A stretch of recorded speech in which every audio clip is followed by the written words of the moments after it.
Okay, so next chapter है 2D coordinate geometry. या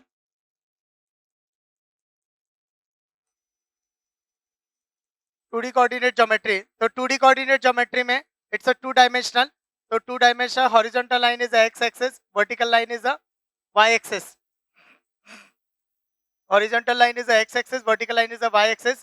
Next, this follows the right-handed coordinate system. Right-handed का मतलब क्या है कि एक पॉजिटिव एक्स एक्सिस पर ये फिंगर्स रखे, तो ये सब पॉजिटिव एक्सिस, तो थंब आउटवर्ड डायरेक्शन में होना चाहिए। तो this is x and this is y. Positive x axis को कैपिटल एक्स और नेगेटिव एक्स एक्सिस को एक्स डैश, पॉजिटिव एक्सिस को वाई और नेगेटिव वाई एक्सिस को y dash, and this is origin. Next, तो ये कोऑर्डिनेट एक्सिस इसको चार पार्ट्स में डिवाइड करती है, they are known as a quadrant. तो this is quadrant 1, quadrant 2, quadrant 3, quadrant 4। Every point is a x coordinate and y coordinate. X coordinate is a horizontal and y coordinate is a vertical distance. Next, it's a ordered pair. Ordered pair, pair मतलब दो, ordered मतलब पहला order fix है, दूसरा fix है। पहला x coordinate होगा, दूसरा y कोऑर्डिनेट होगा। एक पॉइंट का एक ही कोऑर्डिनेट होगा, एक कोऑर्डिनेट के दो पॉइंट नहीं होंगे। एक पॉइंट का एक ही कोऑर्डिनेट होगा, एक पॉइंट के दो कोऑर्डिनेट नहीं होंगे। एक कोऑर्डिनेट पे एक ही पॉइंट होगा, एक कोऑर्डिनेट पे दो पॉइंट नहीं हो सकते। Next, x is known as abscissa and y is known as a ordinate. Abscissa and ordinate, इसलिए x axis is known as abscissa axis and y axis is known as a ordinate axis. Next, first quadrant में x और y positive होते हैं, second quadrant में x negative है, y positive है, third quadrant में x और y दोनों नेगेटिव है, फोर्थ क्वाड्रेंट में x पॉजिटिव है और y नेगेटिव है। Next, polygon. पॉली मतलब मैनी, गॉन मतलब साइड्स, तो पॉलीगॉन मतलब मैनी साइड्स। तो मोर देन थ्री और थ्री और मोर देन थ्री साइड्स।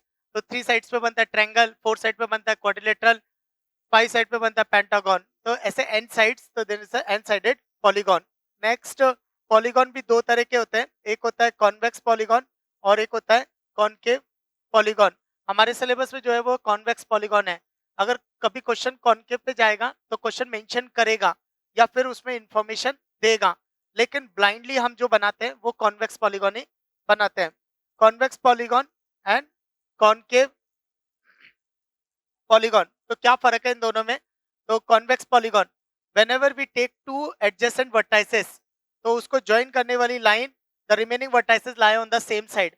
पर कॉनकेव में कम से कम एक ऐसी लाइन मिलेगी एडजेसेंट वर्टाइसेस को ज्वाइन करने पे कि some vertex lie, vertices lie on opposite side, vertices lie on opposite side. Next, interior angle is always less than 180 degree, at least one interior angle is greater than 180 degree. Third, if you take any 2 points in the region, if you take any 2 points in the region, the whole line segment lie in the region. But if you take 2 points in the region, so some part of the segment may lie outside the region, it is a concave. Next remark, sum of interior angle होता है, sum of interior angle होता है is equal to n minus two into pi. Pi मतलब 180 डिग्री, n मतलब number of sides. तो triangle में हो जाएगा 180 डिग्री, क्वाड्रिलेटरल में हो जाएगा 360 डिग्री।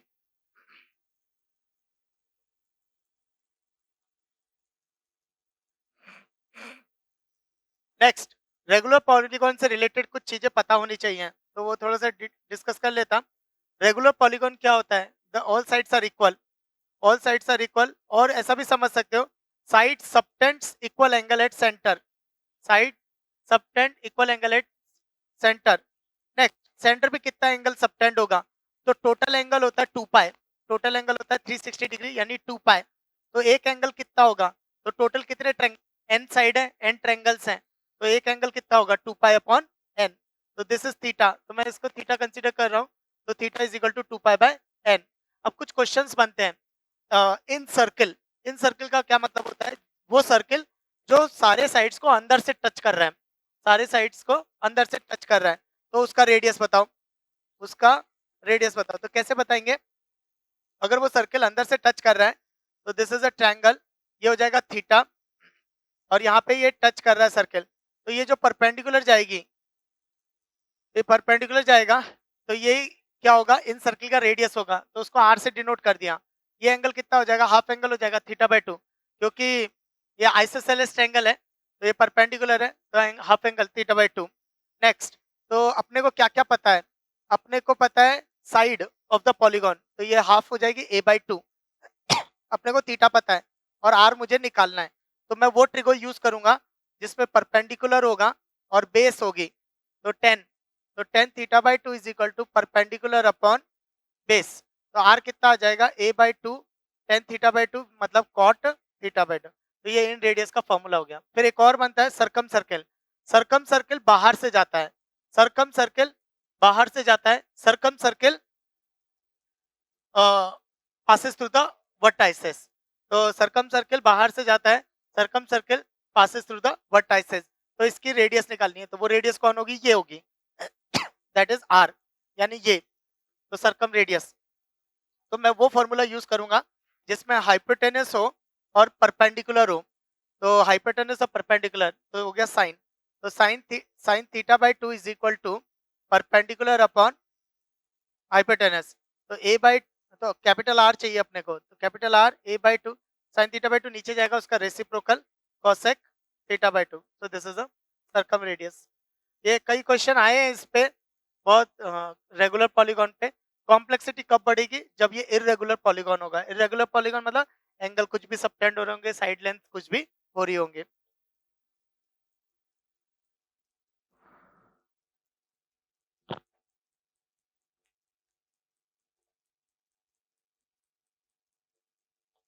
नेक्स्ट है क्वाड्रिलेटरल, क्वाड्रिलेटरल्स, क्वाड्रिलेटरल हमारे सिलेबस में जो है वो कॉन्वेक्स है। अब सपोज क्वेश्चन ने बोला एबीसीडी इज अ क्वाड्रिलेटरल, अब स्टूडेंट चाहे तो ये भी बना सकता है और स्टूडेंट चाहे ये भी बना सकता है, तो ये ए बी सी डी ये भी एक क्वाड्रिलेटरल है और ए बी सी डी ये भी एक क्वाड्रिलेटरल है, लेकिन हम बाय डिफॉल्ट यही बनाते हैं, हम ये कभी नहीं बनाते। रीजन, क्योंकि हमारा सिलेबस जो है वो कॉन्वेक्स पॉलीगॉन के लिए है, तो we always plot this, we never plot this. Next, अगर उसको क्वेश्चन को ये चाहिए तो क्वेश्चन इंफॉर्मेशन देगा, क्वेश्चन बोलेगा कॉनकेव, या क्वेश्चन और कोई इंफॉर्मेशन देगा, एंगल निकालेगा, जैसे यूनिफॉर्मिटी से डेविएट होगा तो इंफॉर्मेशन बढ़ जाएगी। नेक्स्ट, क्वाड्रिलेटरल में भी क्वाड मतलब फोर, लेटरल मतलब साइड्स, यानी फोर साइड, और हम जो पढ़ रहे हैं वो है कॉन्वेक्स पॉलीगॉन। नेक्स्ट, तो पहला पैरेललोग्राम, तो पहला है पैरेललोग्राम। पैरेललोग्राम में क्या क्या होता है, तो पैरेललोग्राम में opposite sides are parallel, opposite sides are parallel, parallelogram में opposite sides are parallel and equal, so opposite sides are parallel and equal. Next, opposite angles are equal, adjacent angles are supplementary, supplementary मतलब ये theta है ये phi है, तो theta plus phi is equal to phi. Next, diagonals bisect each other, diagonals bisect each other. अच्छा, इसमें एक misconception होता है कि diagonal is a angle bisector, तो ये मिसकंसेप्शन होता है कि diagonal is a angle bisector, ऐसा नहीं होगा।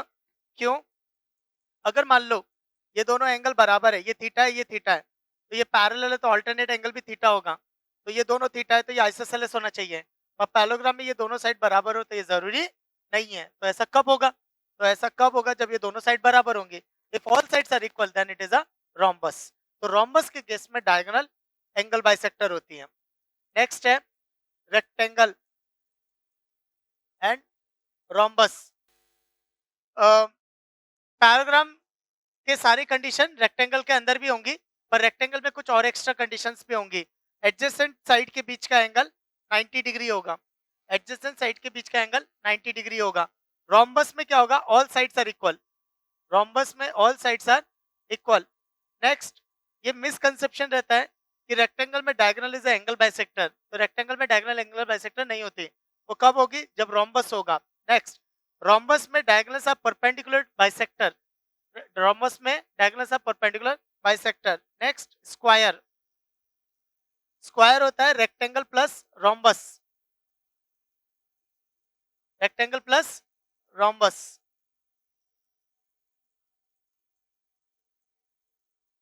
नेक्स्ट है ट्रेपीजियम, तो ट्रेपीजियम में क्या होता है, one set of sides is a parallel, तो एक सेट पैरेलल होता है।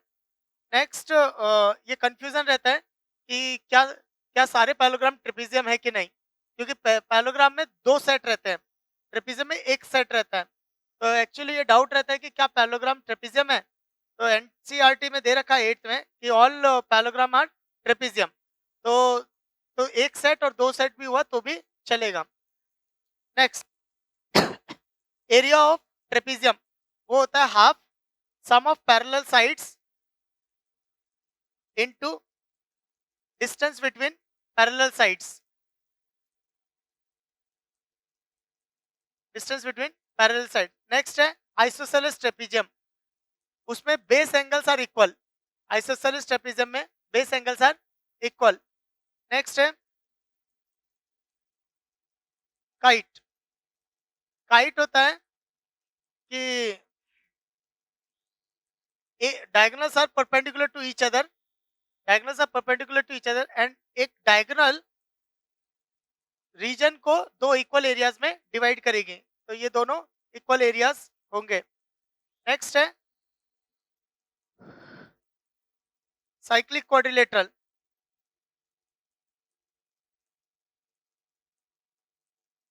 साइक्लिक क्वाड्रिलेटरल, साइक्लिक क्वाड्रिलेटरल का मतलब होता है circle passes through the all 4 vertices, circle passes through the 4 vertices, तो इसको बोलते हैं साइक्लिक क्वाड्रिलेटरल। नेक्स्ट ये कैसे चेक करते हैं ये साइक्लिक क्वाड्रिलेटरल है।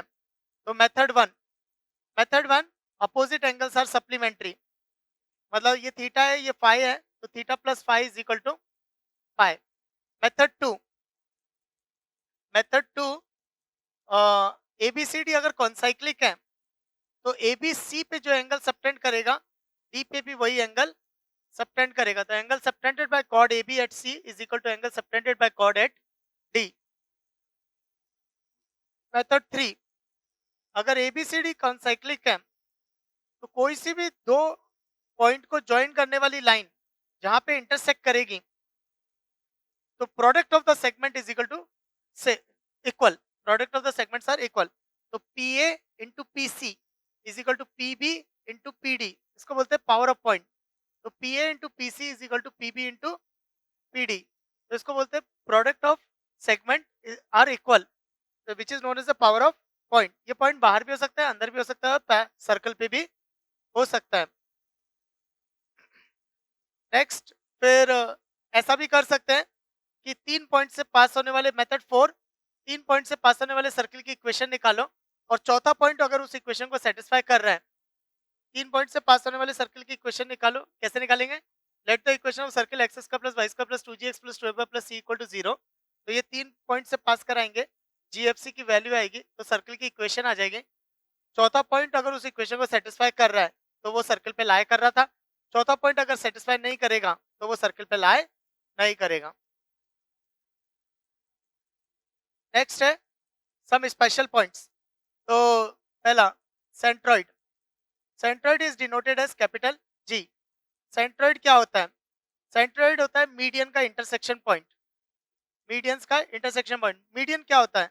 वर्टेक्स और अपोजिट साइड के मिड पॉइंट को ज्वाइन करने वाली लाइन, वर्टेक्स और अपोजिट साइड के मिड पॉइंट को ज्वाइन करने वाली लाइन।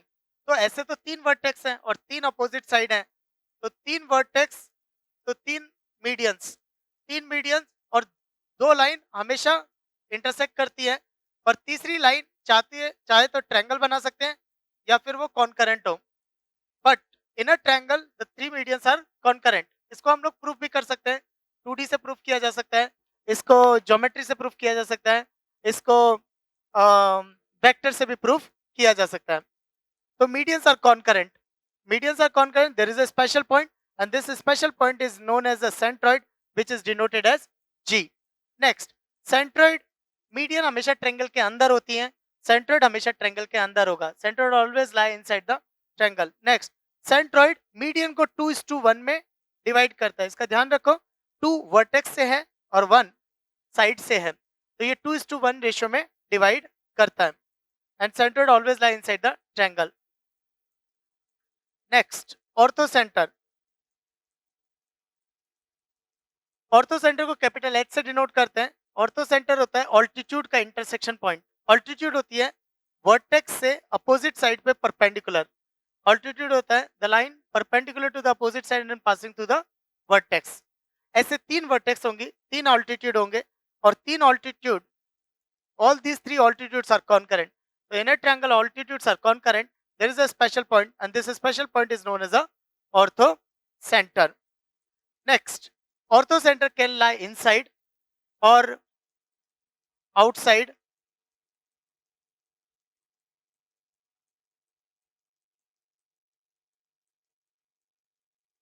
तो ortho centre can lie inside outside the triangle, obtuse angle के ट्रायंगल के केस में, और on the triangle. On the triangle कब? जब राइट एंगल ट्रायंगल है और जिस वर्टेक्स पे वो राइट एंगल है उसी वर्टेक्स पे ऑर्थो सेंटर भी होगा। तो ortho centre can lie inside outside और ऑन द ट्रायंगल। अच्छा, एक और चीज, ये रिमार्क के तरीके पे ध्यान रखो, ऑर्थो सेंटर का साइड के अबाउट जो मिरर इमेज होगा, ऑर्थो सेंटर का साइड के अबाउट जो मिरर इमेज होगा वो सर्कम सर्कल पे लाई करता है। ऑर्थो सेंटर का साइड के अबाउट मिरर इमेज लेंगे तो वो सर्कल पे, सर्कम सर्कल पे लाई करता है। तो ऐसे रिमार्क्स एक्चुअली अच्छे क्वेश्चन सॉल्व करके देते हैं, तो अपने को रिवीजन में ऐसे चीजें कैच करनी होती है, ये तो मान के चलो एडवांस में जो निकलेगा। ओके, नेक्स्ट है इन सेंटर।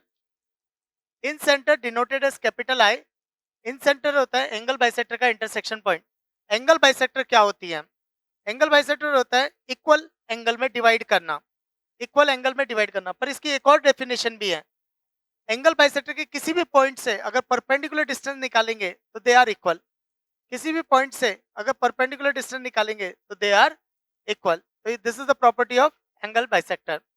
एक वर्टेक्स में एक एंगल बाइसेक्टर है, ऐसे 3 वर्टेक्स हैं तो 3 एंगल बाइसेक्टर होंगे। तो this is a/2 and a/2।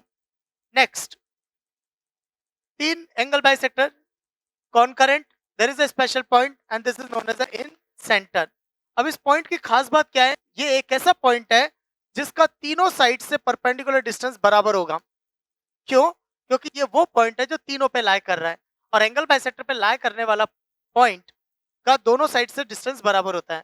तो ये एक ऐसा पॉइंट है जो तीनों पे लाई कर रहा है, तो तीनों साइड से इसकी परपेंडिकुलर डिस्टेंस बराबर होगी। तो कई बार क्वेश्चन ऐसे बनते हैं, find the area of the region such that distance from the one side is more than distance from the other 2 sides.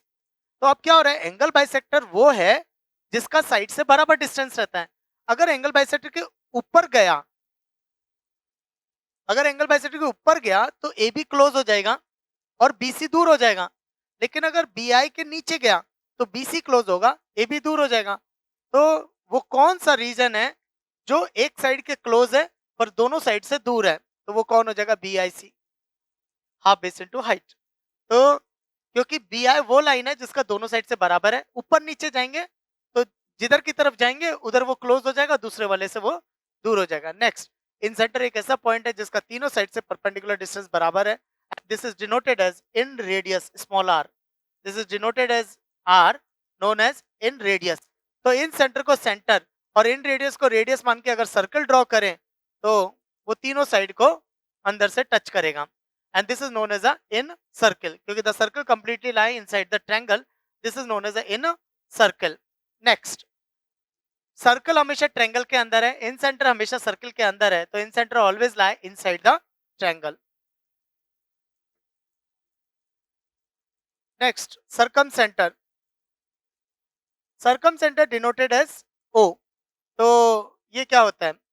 सर्कमसेंटर होता है परपेंडिकुलर बाइसेक्टर का intersection point, point of intersection of the perpendicular bisector. Perpendicular bisector side के mid point से pass होती है and perpendicular to the third side. The line perpendicular to the third side and passing through the mid point is a perpendicular bisector. The line perpendicular to the third side and passing through the midpoint. The line perpendicular to the third side to the side and passing through the midpoint. ऐसे 3 side है, ऐसे 3 perpendicular bisector होंगे। तो and all these 3 perpendicular bisectors are concurrent and there is a special point. This special point is known as a circumcenter. अब इस point की खासियत क्या है कि ये तीनों वर्टेक्स से इक्वल डिस्टेंस पे होता है and this is denoted as capital R known as circumradius. तो सर्कम सेंटर को सेंटर और सर्कम रेडियस को रेडियस मान के अगर सर्कल ड्रॉ करे तो वो तीनों वर्टेक्स से पास होगा, तीनों वर्टेक्स से पास होगा, and this circle is known as a circumcircle. Next, circumcircle can lie inside, outside और in on the triangle. Circumcenter can lie inside, outside और ऑन द ट्रायंगल. नेक्स्ट है x centre. Excenter का मतलब है बाहर की तरफ. तो एक्स सेंटर का क्या मतलब है? ए बी सी, ये एक ट्रायंगल है, एक इंटरनल एंगल बाइसेक्टर और दो एक्सटर्नल एंगल बाइसेक्टर. एक इंटरनल एंगल बाइसेक्टर और दो external angle bisector. There are three lines and all three lines are concurrent. There is a special point. This is known as a X center, denoted as I1. 1 क्यों? क्योंकि ऐसे तीन possible हैं, एक I2 और एक I3. So this is I2 and this is I3.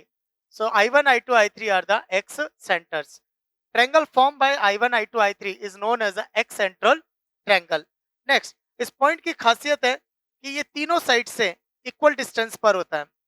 तीनों side से इक्वल डिस्टेंस R1, R2 और R1, R1, R1, तो तीनों साइड से इक्वल डिस्टेंस पे होता है. तो इन एक्स सेंटर को सेंटर, एक्स सेंटर को सेंटर और ये परपेंडिकुलर डिस्टेंस को रेडियस मान के अगर सर्कल ड्रॉ करे तो वो ट्रायंगल को तीनों साइड्स को बाहर से टच करेगा. एक्स सेंटर को सेंटर और perpendicular distance denoted as R1, known as exradius. तो एक्स सेंटर को सेंटर और एक्स रेडियस को रेडियस मान के अगर सर्कल ड्रॉ करें तो सर्कल तीनों साइड को बाहर से टच करेगा. तो सर्कल ट्रायंगल के बाहर है, तो this is known as a excircle. Next, triangle में ऐसे चार सर्कल्स पॉसिबल हैं जो साइड्स को टच करता है. एक इन सर्कल और तीन एक्स सर्कल्स. एक्स सर्कल तीनों बाहर से टच करेंगे, इन सर्कल अंदर से टच करेगा. नेक्स्ट,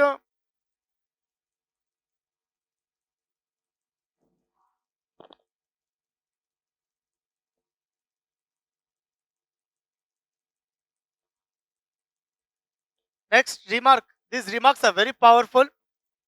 बहुत क्वेश्चन आके गए हैं इसके, लास्ट ईयर भी क्वेश्चन आया है जेईई मेन में. तो in an isosceles triangle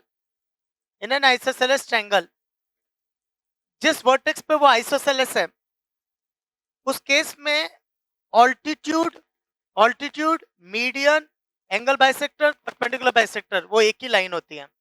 in case of isosceles triangle, altitude, median, angle bisector, perpendicular bisector वो चारों एक ही होती है. तो in an isosceles triangle centroid, ortho centre, circum centre और इन सेंटर आर कोलिनियर. तो इन case of isosceles triangle, ortho centre, circum centre, centroid और incenter are collinear. Next, in case of equilateral triangle they coincides. तो कभी अगर अपने को proof करना है कि triangle is an equilateral triangle तो उसके कई तरीके हैं. पहला, ऑल साइड्स आर इक्वल. दूसरा, ऑल एंगल्स आर 60 डिग्री. तीसरा, distance between orthocenter and circumcenter is 0. Distance between any two point is 0, then it is a equilateral triangle. Next, this remark is very very important. In any triangle को बोलते हैं scalene triangle. Scalene triangle में कुछ भी मतलब angles कुछ भी चल रहे हैं, साइड्स कुछ भी चल रहे हैं. Whenever we talk about a triangle, सबसे पहले दिमाग में आएगा a plus b plus c is equal to pi and sum of two side is greater than the third side. थोड़ा modify किया तो difference of the two side is less than the third side. ये तो मान के चलो वो 100% लगने वाला है. a plus b plus c is equal to pi. In any triangle, ortho centre, centroid और सर्कम सेंटर ये तीन पॉइंट्स हैं और तीन पॉइंट चाहे तो ट्रायंगल बना सकती हैं या तीन पॉइंट चाहे तो कोलिनियर हो सकते हैं. पर तीन पॉइंट हमेशा कोलिनियर हो ये जरूरी नहीं है. दो पॉइंट हमेशा कोलिनियर होते हैं पर तीन पॉइंट हमेशा कोलिनियर हो ये जरूरी नहीं है, क्योंकि तीन पॉइंट एक ट्रायंगल भी बना सकता है. इन एनी ट्रायंगल ये तीन पॉइंट ऑर्थो सेंटर, सेंट्रॉइड और सर्कम सेंटर ये तीन पॉइंट कोलिनियर होते हैं. And this line is known as a Euler line. This line is known as a Euler line. And most important ये है कि centroid divides the ortho center and circum center in 2:1. It's very very important. क्यों? क्योंकि ये हर triangle के साथ है, it is not a special case, ये हर ट्रायंगल। तो व्हेन वी से ट्रायंगल और क्वेश्चन में ऑर्थो सेंटर सर्कम सेंटर चल रहा है, ये 100% लगेगा। अगर क्वेश्चन में ऑर्थो सेंटर सर्कम सेंटर चल रहा है तो ये 100% लगेगा। नेक्स्ट, बच्चे कई बार कंफ्यूज हो जाते हैं, उनको ये याद रह जाता है ortho centre centred circum centre, पर कंफ्यूजन हो जाता है 2:1 है कि 1:2 है, और रेशियो इधर उधर हो गया, मतलब वैल्यूज बदल जाती है। तो इसको याद करने का एक तरीका है राइट एंगल ट्रायंगल। तो राइट एंगल ट्रायंगल में वर्टेक्स होती है ऑर्थो सेंटर, और सेंट्रोइड हमेशा ट्रायंगल के अंदर होता है, और हाइपोटेनस का मिड पॉइंट सर्कम सेंटर है। तो यहां से भी याद रख सकते हैं 2:1, क्योंकि सेंट्रोइड हमेशा मीडियन को 2:1 में डिवाइड करती है, 2 वर्टेक्स से है और 1 साइड से है। ओके, सो नेक्स्ट है 2 point distance formula. Distance formula, 2 point दे रखे हैं x1 y1 x2 y2, तो डिस्टेंस आ जाएगा x2 माइनस x1 का square plus y2 minus y1 का स्क्वायर। नेक्स्ट है सेक्शन फार्मूला। तो सेक्शन फार्मूला, अगर कोई 2 पॉइंट दे रखे ए x1 y1 b x2 y2 c, इसको m/n में डिवाइड कर रहा है, तो c के कोऑर्डिनेट क्या होंगे? तो ये उल्टा चलता है, ये m वाला इससे मल्टीप्लाई होगा, n वाला इससे मल्टीप्लाई होगा, तो c के कोऑर्डिनेट होंगे mx2 plus nx1 upon m plus n, ये internal section formula, my2 plus my2 n plus ny1 upon m plus 1, ये इंटरनल सेक्शन फार्मूला। n की जगह माइनस n रख दो, n की जगह माइनस n रख दो, तो ये एक्सटर्नल, एक्सटर्नल मतलब ये a है, ये b है और ये c है। Next, mid point x1 plus x2 by 2 y1 plus y2 by 2, तो ये मिड पॉइंट आ जाएगा। ओके, कई बार क्वेश्चन में क्या होता है, हम लोगों को ये सॉल्व करना होता है कि कोई पॉइंट इन 2 पॉइंट को किस रेशियो में डिवाइड कर रहा है। तो फॉर एग्जांपल जैसे a2 -1 और b है, नहीं 2 -1 इसको डिवाइड कर रहा है, तो एक पॉइंट है 2 -1, वो हाफ कॉमा हाफ और 1 0 को किस रेशियो में डिवाइड कर रहा है। तो हमें ये नहीं पता ये इंटरनल था कि एक्सटर्नल था, तो हम क्या करेंगे, एक सिचुएशन मान लेंगे, मैंने मान जनरली इंटरनली मानते हैं, तो λ/1, तो इस पे लगाएंगे सेक्शन फॉर्मूला। तो c का x कोऑर्डिनेट 2 आएगा, λ/1 plus 1 into half upon lambda plus 1, यहाँ से लैम्डा की वैल्यू निकालेंगे, 2 lambda plus 2 is equal to lambda plus half, तो ये हो जाएगा लैम्डा इज इक्वल टू -3/2। तो ये जो माइनस होता है, इसका ये मतलब होता है कि तुमने जो माना है उसका अपोजिट, तो मैंने इसको इंटरनल माना था, तो ये माइनस आई है मतलब अपोजिट, तो इसका ये मतलब हुआ कि सी एक्सटर्नली डिवाइड कर रहा है। नेक्स्ट, अगर मैंने इसे एक्सटर्नली माना होता तो ऑटोमेटिकली ये 3/2 आ जाता प्लस का, क्योंकि उसका प्लस का मतलब होता है जो तुमने माना है वही सही है। तो इस केस में ये आया माइनस, तो इसका मतलब है ये एक्सटर्नली है, तो एक्सटर्नली है, तो ये ए है, ये बी है, तो सी जो होगा वो बाहर की तरफ होगा, पर एक्सटर्नली भी 2 तरह से पॉसिबल है, या तो बी के राइट साइड में या ए के लेफ्ट साइड में। तो वो उसको कैसे समझते हैं, इसकी वैल्यू से समझते हैं। 3/2, 3/2 का मतलब है 3, ए से 3 और बी से 2, तो ए से 3 बी से 2, तो वो तभी पॉसिबल है जब वो बी के क्लोज होगा और ए से दूर होगा, तो ए से 3 और बी से 2, तभी ये पॉसिबल है। नेक्स्ट, अगर तुम इसको एक्चुअली प्लॉट करके देखोगे तो भी समझ में आएगा। तो ए हाफ कॉमा हाफ है फर्स्ट क्वाड्रेंट में, बी 1, 0, तो वो थोड़ा आगे होगा, और सी 2, -1 इधर की तरफ है। तो देखो सी बी को एक्सटर्नली डिवाइड कर रहा है और वो बी के पास है। नेक्स्ट, अगर 3 पॉइंट्स दे रखे हैं ए x1 y1 b x2 y2 c x3 y3, तो सेंट्रोइड के कोऑर्डिनेट्स, क्योंकि centroid is also a point और every point has a coordinate, तो सेंट्रोइड का भी कोऑर्डिनेट होगा, तो सेंट्रोइड का कोऑर्डिनेट आता है x1 plus x2 plus x3 by 3, similarly y1 plus y2 plus y3 by 3। Next, तो ये हो गया सेंट्रोइड। नेक्स्ट है इन सेंटर, इन सेंटर होता है ax1 plus bx2 plus cx3 upon A plus B plus C. Same ऐसे ही Y coordinate पे भी चल रहा होगा। नेक्स्ट x1 x2 x3 क्या है? x1 है ए का x कोऑर्डिनेट, x2 है बी का x कोऑर्डिनेट, x3 है सी का x कोऑर्डिनेट। एबीसी क्या है? एबीसी है साइड्स ऑफ द ट्रायंगल। तो ए हो गया बीसी, बी हो गया एसी और सी हो जाएगा AB. Next x centre, excentre और एक्स सेंटर तीन होते हैं, I1 I2 I3। तुम इसको ऐसे ट्रीट करो कि एक्सटर्नल है, तो I1 हो जाएगा ए की जगह माइनस ए रख दो, तो minus A x one plus B x two plus C x three upon minus A B plus C. अगर I2 लिखना होता तो बी की जगह माइनस आ जाएगा, और अगर I3 लिखना होता तो सी की जगह माइनस आ जाएगा। Next ortho centre, ortho centre x1 10a plus x2 10b plus x3 10c upon 10a plus 10b plus 10c। Same ऐसे y कोऑर्डिनेट पे एक्सटेंड होगा। नेक्स्ट ये बहुत डिफिकल्ट जाता है, ये हम यूज नहीं करते पर हमें पता होना चाहिए कि ये है। हम यूज क्यों नहीं करते? क्योंकि इसमें 10a चल रहा है और a मतलब एंगल चल रहा है, तो एंगल निकालना पड़ेगा। अब दो लाइन के बीच में जब एंगल निकालते हैं तो हमेशा वो एक्यूट एंगल आता है, क्योंकि लाइंस के बीच के एंगल का जो फॉर्मूला है tan theta is equal to mod of m1 minus m2 upon 1 plus m1 m2, वो एक्यूट एंगल निकाल के देता है। जबकि ट्रायंगल में एंगल ऑब्ट्यूज एंगल भी पॉसिबल है, तो इसलिए ये बहुत कंफ्यूजिंग है। तो इसका तरीका तो बेसिक से जाना पड़ेगा। बेसिक क्या कहता है? ऑल्टीट्यूड का इंटरसेक्शन पॉइंट। तो क्या करेंगे, दो ऑल्टीट्यूड की इक्वेशन निकालेंगे, दोनों को सॉल्व करेंगे तो you will get a ortho centre. तो ऑल्टीट्यूड का इंटरसेक्शन पॉइंट ऑर्थो सेंटर निकाल के देगा। नेक्स्ट सरकम सेंटर, तो सरकम सेंटर होता है x1 sin 2a plus x2 sin 2b plus x3 sin 2c upon sin 2a plus sin 2b plus sin 2c।